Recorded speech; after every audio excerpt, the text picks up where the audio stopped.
क्या आप यकीन कर सकते हैं, दो कट्टर प्रतिद्वंदी ईरान और सऊदी अरब जो दशकों तक एक दूसरे को अपने सबसे बड़े दुश्मन के रूप में देखते रहे, अब साथ में नौसैनिक अभ्यास करने वाले हैं। ये वाकई चौंकाने वाली खबर है। ईरान जो अपनी क्रांतिकारी सोच, ताकतवर मिसाइलों और पश्चिम विरोधी नीति के लिए जाना जाता है, और सऊदी अरब जो हमेशा से अमेरिका का सबसे भरोसेमंद साथी और सुन्नी दुनिया का नेता रहा है, आखिरकार एक साथ आ रहे हैं। तो सवाल उठता है, ये अचानक बदलाव क्यों? क्या ये महज एक साधारण सैन्य अभ्यास है या इसके पीछे कोई बड़ी रणनीति छुपी हुई है? शायद ये चीन और रूस जैसे देशों के बढ़ते प्रभाव का नतीजा है जो मिडिल ईस्ट की राजनीति को नए सिरे से परिभाषित कर रहे हैं, या फिर ये दोनों देशों का क्षेत्रीय संघर्षों, खासकर यमन युद्ध को शांत करने का प्रयास हो सकता है। आज के वीडियो में हम इस पर डिटेल में चर्चा करने जा रहे हैं, तो वीडियो को पूरा जरूर देखिए और चैनल को सब्सक्राइब जरूर कर दीजिए। 2023 में ईरान और सऊदी अरब के बीच संबंधों की बहाली और हाल ही में रेड सी नेवल एक्सरसाइज की घोषणा ने मिडिल ईस्ट की राजनीति को एक नई दिशा दी है। लेकिन यह कहानी सिर्फ क्षेत्रीय राजनीति की नहीं है, इसका असर वैश्विक राजनीति पर भी पड़ रहा है। ईरान और सऊदी अरब जो एक समय एक दूसरे के कट्टर दुश्मन थे, अब दोस्ती की ओर कदम बढ़ा रहे हैं। इस नई दोस्ती ने अमेरिका और उसके सहयोगियों को चिंतित कर दिया है, और इसका कारण केवल तेल या एनर्जी मार्केट नहीं है।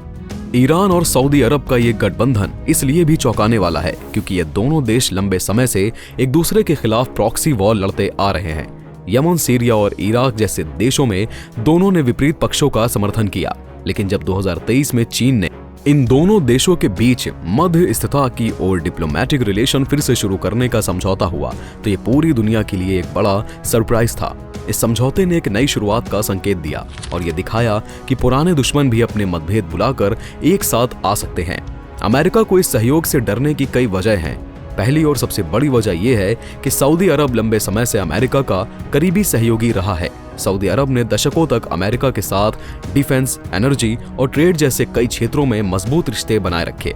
लेकिन अब जब सऊदी अरब ईरान के साथ दोस्ती कर रहा है, तो यह अमेरिका की मिडिल ईस्ट नीति के लिए एक बड़ा झटका है। इसके अलावा अमेरिका ईरान को लंबे समय से एक रोग नेशन, दुष्ट राष्ट्र के रूप में देखता आया। ईरान पर कई आर्थिक प्रतिबंध लगाए गए हैं और उसे वैश्विक स्तर पर अलग थलग करने की कोशिश की गई है। लेकिन अगर ईरान और सऊदी अरब एक साथ आ जाते हैं, तो ये ईरान को ग्लोबल इकोनॉमिक और पॉलिटिकल सिस्टम में एक नई जगह दिला सकता है। यह अमेरिका की रणनीति के खिलाफ जाएगा। ईरान और सऊदी अरब दोनों ओपेक, OPEC के प्रमुख सदस्य हैं। ये दोनों देश मिलकर ग्लोबल एनर्जी मार्केट को प्रभावित कर सकते हैं। अगर ये दोनों मिलकर तेल उत्पादन और कीमतों को नियंत्रित करने का फैसला करते हैं, तो इसका सीधा असर अमेरिका और यूरोपियन देशों पर पड़ेगा। अमेरिका जो अपनी ऊर्जा जरूरतों के लिए भी मिडिल ईस्ट पर निर्भर है, उसके लिए ये स्थिति मुश्किलें पैदा कर सकती हैं। इसके अलावा ईरान और सऊदी अरब का ये सहयोग चीन को और मजबूत कर सकता है। चीन जो पहले ही ईरान से तेल खरीद रहा है और सऊदी अरब का भी बड़ा ट्रेड पार्टनर है, इस गठबंधन का फायदा उठाकर अपनी ग्लोबल पोजीशन को और मजबूत कर सकता है। रेड सी नेवल एक्सरसाइज का ऐलान एक रणनीतिक कदम है। रेड सी एक महत्वपूर्ण समुद्री मार्ग है जहां से हर दिन लाखों बैरल तेल का ट्रांसपोर्ट होता है। अगर ईरान और सऊदी अरब इस क्षेत्र में मिलकर सुरक्षा सुनिश्चित करते हैं, तो ये न केवल क्षेत्रीय स्थिरता लाएगा, बल्कि इन दोनों देशों की ताकत को भी बढ़ाएगा। ईरान की नेवी असीमित रणनीतियों में माहिर है। उनके पास छोटे युद्धपोत, एडवांस्ड मिसाइल सिस्टम और ड्रोन टेक्नोलॉजी है जो उन्हें होर्मुज, जल मडरूम मध्य जैसे रणनीतिक स्थानों पर ताकतवर बनाते हैं। वहीं सऊदी अरब की नेवी वेस्टर्न टेक्नोलॉजी पर आधारित है और उनके पास बड़े युद्धपोत और आधुनिक हथियार हैं। अगर ये दोनों अपनी ताकतों को मिलाते हैं, तो ये अमेरिका और इजराइल के लिए एक बड़ी चुनौती बन सकता है। इस सहयोग से इजराइल भी चिंतित है। इजराइल पहले से ही ईरान के न्यूक्लियर प्रोग्राम को लेकर सतर्क है। ईरान और सऊदी अरब का मिलिट्री कोऑपरेशन इजराइल के लिए एक नया खतरा बन सकता है। अगर ये सहयोग लंबे समय तक चलता है, तो ये मिडिल ईस्ट में इजराइल की सुरक्षा रणनीति को कमजोर कर सकता है। इस पूरी स्थिति में चीन का रोल सबसे दिलचस्प है। चीन, जिसने अब तक मिडिल ईस्ट में एक निष्क्रिय भूमिका निभाई थी, अब एक सक्रिय ग्लोबल पावर के रूप में उभर रहा है। चीन ने ईरान और सऊदी अरब के बीच समझौता करवाकर ये दिखा दिया कि वो केवल एक आर्थिक ताकत नहीं है, बल्कि वो वैश्विक राजनीति में भी प्रभाव डाल सकता है। चीन ने न केवल इन दोनों देशों को ब्रिक्स BRICS में शामिल किया, बल्कि उनकी साझेदारी को मजबूत करने में भी अहम भूमिका निभाई। ब्रिक्स जो अमेरिका और यूरोप के प्रभुत्व को चुनौती देने की कोशिश कर रहा है, उसमें ईरान और सऊदी अरब का शामिल होना एक बड़ा कदम है। ईरान और सऊदी अरब के बीच का रिश्ता सदियों से अस्थिर रहा है। दोनों देश क्षेत्रीय प्रभाव और वर्चस्व की लड़ाई में एक दूसरे के प्रतिद्वंदी रहे हैं। इनके बीच धार्मिक मतभेद भी बड़ी भूमिका निभाते हैं। एक तरफ ईरान शिया मुस्लिम का केंद्र है तो दूसरी तरफ सऊदी अरब सुन्नी इस्लाम का गढ़। इस मतभेद ने दोनों देशों को हमेशा अलग रखा है और कई बार उनके बीच संघर्ष का कारण भी बना है।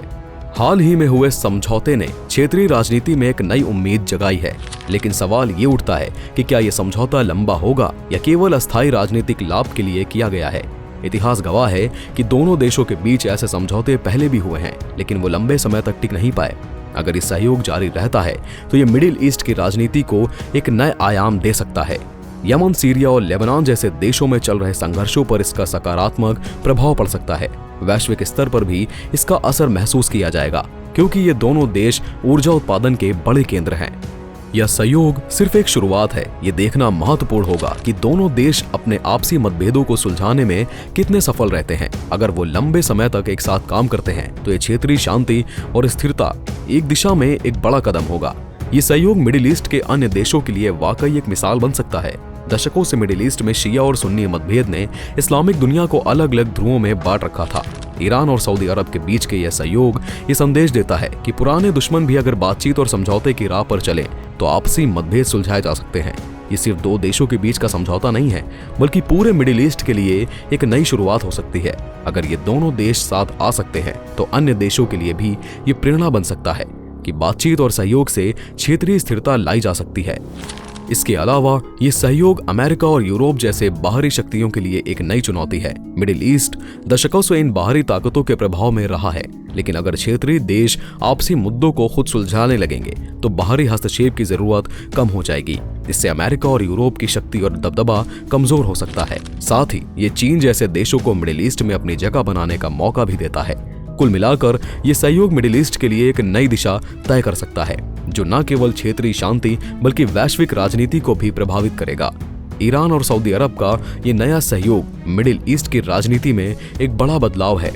ये बदलाव न केवल क्षेत्रीय स्तर पर बल्कि वैश्विक स्तर पर भी असर डालेगा। अमेरिका, जो लंबे समय से मिडिल ईस्ट में एक प्रमुख भूमिका निभा रहा था, अब खुद को एक नई स्थिति में पाता है। ये देखना दिलचस्प होगा कि ये साझेदारी कैसे आगे बढ़ती है। क्या ये मिडिल ईस्ट में स्थिरता लाएगी या ये केवल एक अस्थायी समझौता बनकर रह जाएगी? क्या ये सहयोग क्षेत्रीय विवादों को खत्म करेगा या ये नए संघर्षों को जन्म देगा? इन सवालों का जवाब आने वाले समय में मिलेगा। लेकिन एक बात तो तय है, ईरान और सऊदी अरब का ये गठबंधन मिडिल ईस्ट और दुनिया की राजनीति में एक नया अध्याय शुरू कर रहा है। अगर आपको ऐसे ही रोचक और जानकारी से भरपूर कंटेंट पसंद है तो हमारे चैनल को लाइक करें, सब्सक्राइब करें और बेल आइकन जरूर दबाएं ताकि आपको हर नई जानकारी तुरंत मिले। धन्यवाद।